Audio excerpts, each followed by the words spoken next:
If you didn't even get a little bit teary-eyed during this week's episode, you're probably a little bit of a psycho. Might want to get that checked. But then again, maybe I'm just really emotional. I did cry my eyes out because of a ship. And I mean an actual ship, not a relationship like Gojo and Geto's breakup in front of a KFC.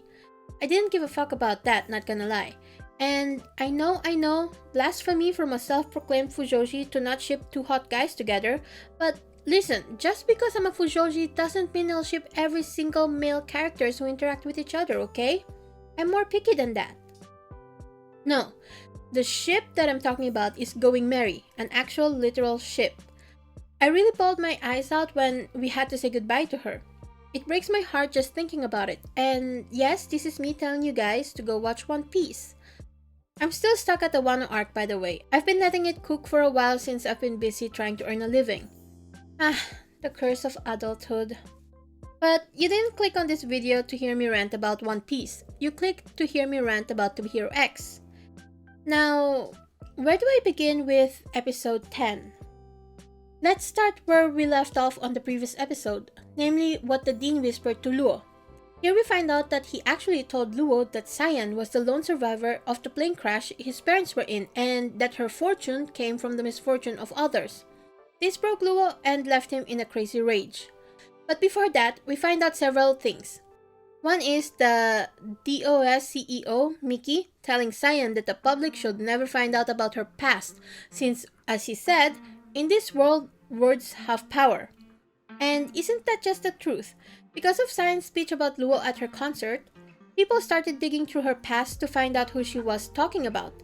I'm pretty sure that before she debuted as a hero, DOS tried their best to suppress anything about Cyan and her past with the cult.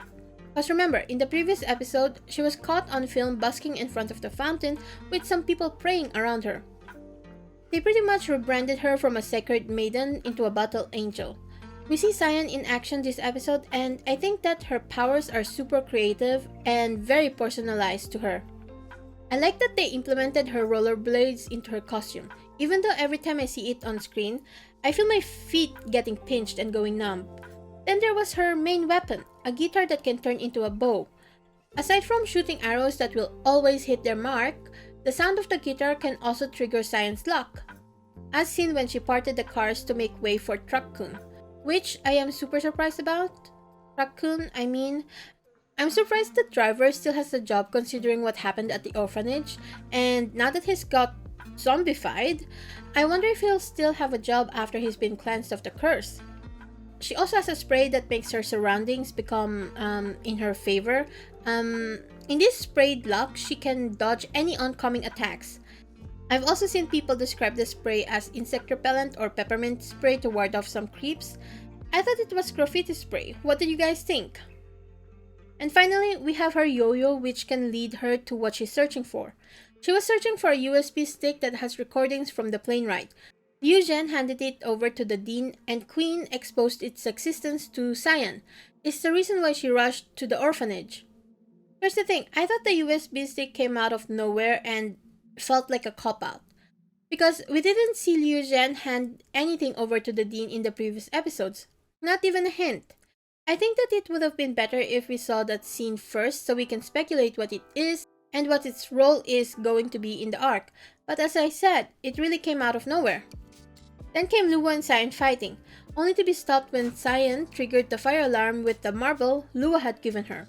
It's her way of repaying him back by breaking him from his curse of misfortune. The two of them make up even though Luo hit Cyan with a mic stand, which I really hoped he apologized for because what the hell was that? We find out from the recording that Cyan's power didn't actually come from the misfortune of others, but from the wishes of those who perished in the crash. Luo's dad also sang My Color to Cyan in the plane, which is why she said that she's heard it before when Luo showed her the song in a flashback. Honestly, it didn't occur to me that the people would have wished for Cyan alone to survive just because she was the youngest on that plane, which is kinda odd. Surely in a plane full of people, there's bound to be a couple other children, right? Anyway, I found it unrealistic.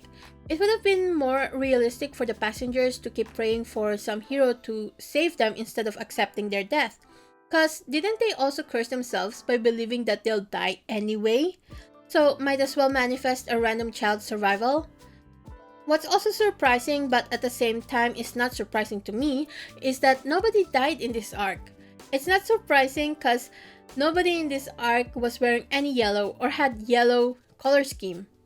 The Dean doesn't really count since he's wearing orange. But you know who's also wearing orange in the previous arc? Uncle Rock, and also the Gunner. So here's another crack color theory.